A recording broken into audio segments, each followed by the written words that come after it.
Hey everybody, I am off extra early today, so I have a little bit of free time, and I was like, I just feel like going live and talking to you guys for a second. Unfortunately, I don't have my Bible with me, so I can't give y'all some scriptures or whatever because I don't have it, but we can talk. And yeah, so I don't know if anybody's been feeling like me. I'm trying to find a spot to sit. Anybody that's been feeling like me, but it's just like feel like a blaze is being set upon you, and it's like the calling on your life is even higher. And I know people are like, how do you know that you're chosen? How do you know? Hey everybody, hey, I was just saying that I just jumped on here really quick. I got off extra early today, so I never normally have time in the daytime to actually go live, so I just wanted to jump on here and go live with you guys for a second. I don't have my Bible, so I can't, speak the word to you, but we can talk for a second. You guys tell me where y'all from, what y'all doing. Y'all at work? I'm trying to find a seat, y'all. This looks good. Let me put my brightness up on my phone so I can see y'all. Hold on one second. Uh-oh, did I freeze? No, this isn't a good spot. I don't know if you guys can even see me. It's so dark out here. I'm going to go through. If you have to ask if you're chosen, you're not chosen. That's not true. Let me see.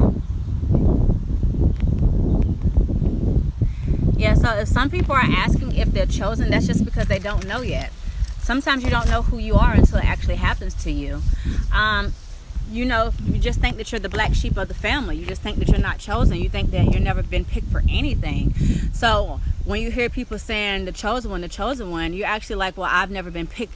I've been picked last for everything. I've never been called on. Nobody ever wanted me. So they don't really feel like they're chosen because they don't know who they are. It's crazy. And you don't know you're chosen until you get to that moment. And you're like, wait, whoa. And then God just starts dropping stuff inside of you. And you think you're crazy at first because you hear all of this information and you're like, I'm last. Who's going to believe me? If you go back to Gideon, he was the least of his tribe. Like, he was the smallest one in the bunch. Like, they weren't known for nothing. And he's hiding in a wine press. He's hiding in there, and they come and say, mighty man of valor. And he's like, who? And they like, you. They're going to call you as you are. Just because you haven't been picked for something doesn't mean that you're not it. You're just not it right now. Trust me, when God gets ready to speak to you, you're going to know if you're chosen. And because they're asking, they just don't know. Don't ridicule people for asking questions. And that's what happens in the Christian community. That's why a lot of people turn away from the Christian community, because people are ridiculing them for asking questions. It's okay to ask questions if you don't know if you're chosen. And I'm going to point you in the right direction. Ask all the questions you need to ask, because somebody might have the answer. Don't be shamed or shunned against not knowing something. There's not a dumb question if you don't know the answer to it. The only thing that's dumb to me is staying the same when you have the capability of changing. But yeah, God will speak to you at your lowest. You can be knee deep with a heroin needle in your arm, and God will come to you and say, mighty man of valor. And you're like, who? Me? This needle about to go in. And God's like, I know that. Yeah, you. I'm calling you a hero. I'm calling you a generational curse breaker. I'm calling you. God will call you knee deep in the middle of your sin, because he knows who you are.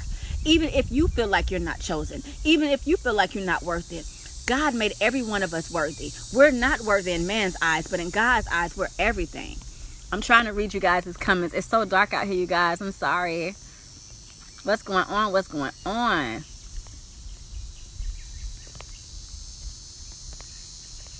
Okay. Y'all not asking no questions? But yeah, and it's like everyone's asking me, well, how do you know if you're chosen? How do you know? And a lot of us don't know. But this is where I implore you to go to God. This is where it's really critical to get that alone time with God. And I know a lot of people are saying, I'm always alone. God, send me somebody. God, send me somebody. Instead of saying, God, send me somebody, go in that alone period and say, God, you're enough. God, you're enough. Even if you don't send me somebody, you're enough. Take that alone time and spend it with God. Literally get into them scriptures. And I know it's hard and you have to be disciplined, but if you want better, you got to do better. That means discipline your mind, your body, give up some things, go on some fast. I fast most of the year. Most of the year I fast, and you'll start getting so closer to God. Miracles will just start dropping out of the sky. Listen, God is in the miracle making business. You just have to make yourself available. Love you so much. Thank you for your messages. Oh, love you too. Thank you. Yeah, God's still in the miracle making business.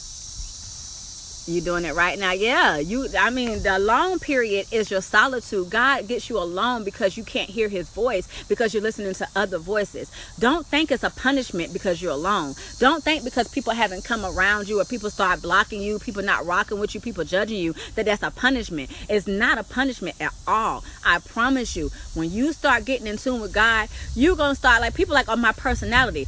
That's just me and God. I have a huge personality, yes.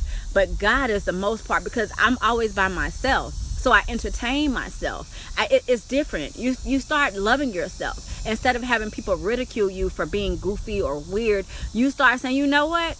I love who I am. I love this version of me. Because you might not love that version of me, but my life isn't yours. And your life isn't mine. I can't live your life for you, and you can't live my life for me. So I got to figure out what I love about myself and start nurturing that and loving that. So God separates you so you can start loving yourself, your true self. Because if you think about it, you can never really be your true self when you're surrounded by people that are going to criticize you. You're always going to move a certain way, talk a certain way. But when you're by yourself, you can be 100% yourself. I'm trying to go back and read you guys. Doing it right now. Hello, my sister in Jesus. Hi. It's a blessing. I love you. Oh, thank you. Okay. Botswana. Oh, that's nice. Okay. I'm your favorite person. Thank you. Listen, there's not one shy bone in my body, so yeah. But lately, guys, God's literally been telling me that he's in a miracle making business. Love you too. He's still in the miracle making business. And whatever you want, and it's according to God's will, I challenge you to put it out in the atmosphere and start nurturing it. When I say nurturing it, it means start working towards it.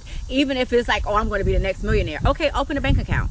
Okay, put $1 in that bank account and say, God, every time I get paid, I'm going to put $1 in here. And if you want me to do this, help me get a business plan and write that thing down. I'm really big on writing things down because it'll be set in stone. It's set in motion. That means, God, yes, I said it, but I wrote it. And because I wrote it, I know you're going to honor it. And I'm ready. From Mississippi, hey. See, I love you so much. Your blessing sent. Thank you. Okay.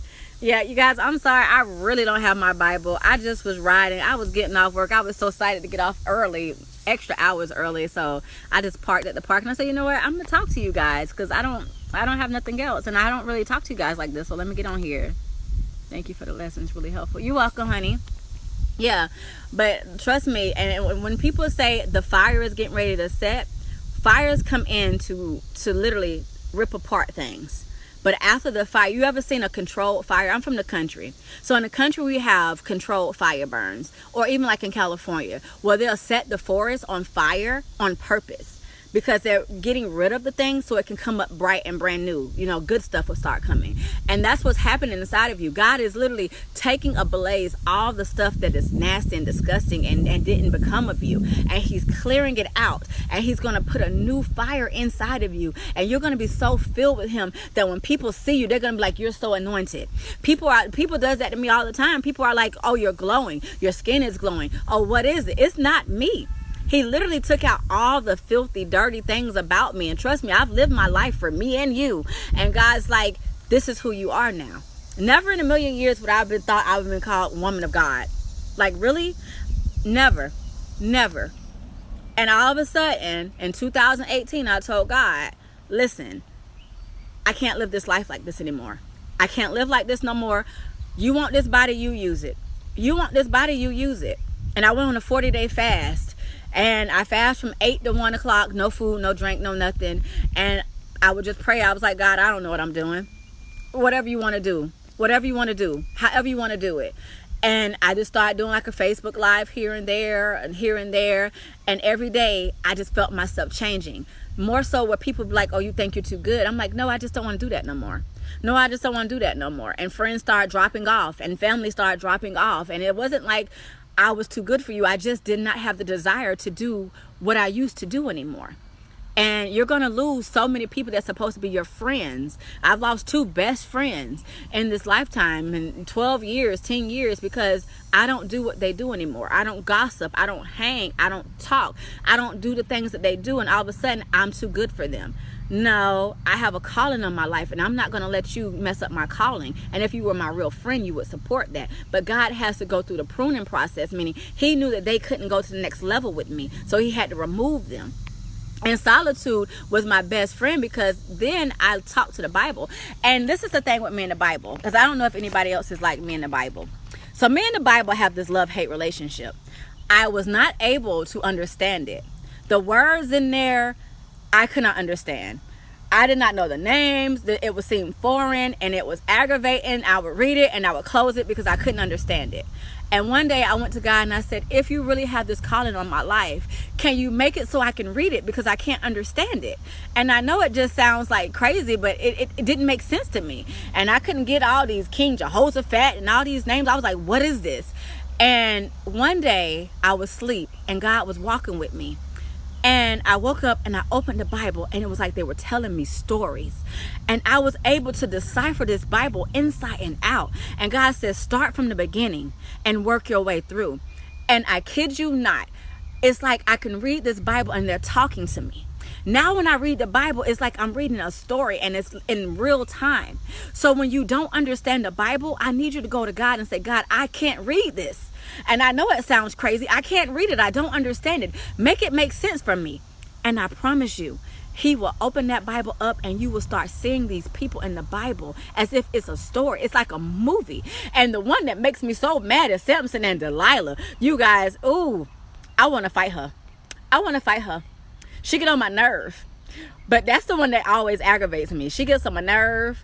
But you will literally start having a relationship with these characters in the Bible, because it will all start making sense. Because I promise you, if y'all was like me, I was like, God, if you got this calling, you got to make this Bible make sense. Because, honey, I can't get it. Thou, there, this, that. I can't get it. And I'm very smart and I'm very intelligent, but I can't get it.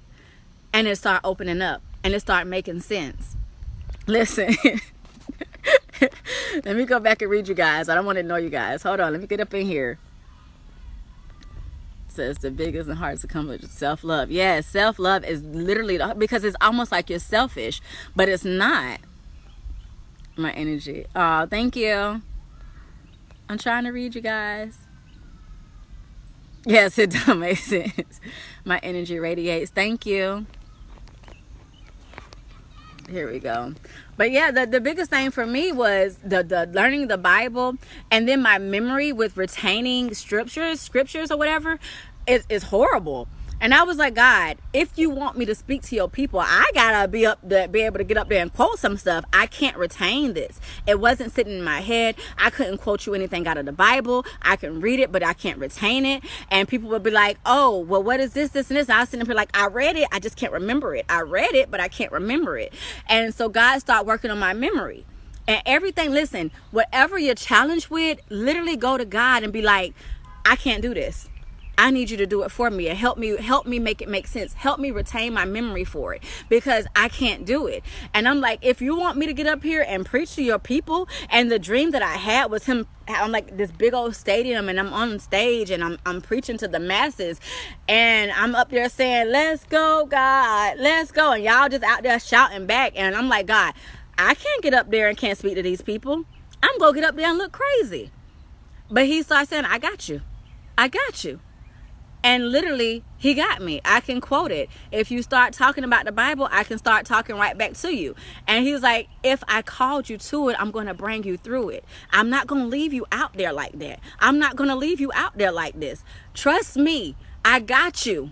And that's where faith comes in. And when you hear people saying, oh, have faith, And then they say faith is small as a mustard seed. And they just make it seem like it's so easy, when having faith is extremely hard. To have faith in something that you can't see, to believe in something that you can't see, to walk blindly into something you can't see, takes so much courage. Having faith is not easy. It's very hard. This walk with God is not easy. It's very hard. And people saying, oh, it's so easy. Lies. I'm not going to come here and sugarcoat nothing for you guys. I'm not going to say my walk with God, oh, I just woke up and God called me. No, I fought, kicked, and screamed. I cried. I did not know how I was going to do this. And I'm sitting up here challenging God, like, God, if you want me to speak to these people, even when it came to TikTok, I'm like, you want me to do this? I don't know this TikTok thing. I've only been on here since March. Like, what is this? Like, how am I even going to fit in with these people? And he's like, I got you. And even me going live on YouTube and going out there with TD Jakes and all of them. And I'm like, God. And he's like, do what I told you to do. Do what I told you to do. It's not easy being obedient. It's not easy having faith. It's not easy. This walk will never be easy. It will never be easy. But I promise you, you will feel so much better after you do it. Listen, it's going to be hard. You're going to lose a lot. This walk with God, you're going to lose a lot. You're going to feel alone a lot of days. And people can say you're not supposed to have depression. Lies. Because being alone is very sad if you don't have God in it. You're going to feel alone. You're going to feel sad. You're going to feel like, why me? But it's going to be so great in the end. And self-love is one of the hardest things you can do. Because being a person, you want to give and give and give. But you have to give that same love that you give to others to yourself. And I challenge you this season to be selfish. Be selfish with you. Everyone doesn't have the right to you. You have the right to you. You have the right to love yourself to its entirety. Everyone can't keep pulling from you. You can't keep giving yourself to everyone and have nothing else to give at the end of the day. You should feel good by the time you get into your bed knowing that you love you to the highest level of loving you. It's okay to say no. And I know a lot of people that have a hard time saying no to people because they're afraid that people are going to shun them and people are going to say that you changed and this and this. And no, it's okay to love you. It's okay to say no to people, and it's okay to literally walk away from a situation that isn't becoming of you. Trust me, it took me 11 years to realize that somebody wasn't going to love me the way that I loved them. And it's 100% okay. What's not okay is staying in a situation where someone doesn't value you. Loving someone more than you love yourself, more than they will ever love you. You're not someone's doormat. You've never been and you never will be. So if I can leave you guys saying this, it's to love yourself. If no one else got you, you have to have you. If no one else loves you, you have to love you. Trust me, over loving somebody that doesn't love you already doesn't get you any kudos at the end of the day. If they don't love you, okay. And it's easier said than done. It took me 11 years to realize that this person will not love me. No matter what I do, no matter how much I buy, no matter how much I love, they will not love you. But you will love you. And I leave you guys saying this. I love you guys. Thank you so much for supporting me. And I will try my best to support you in every way that I can. But self-love is going to be sufficient this season. You guys, I love you. And you guys have a great day.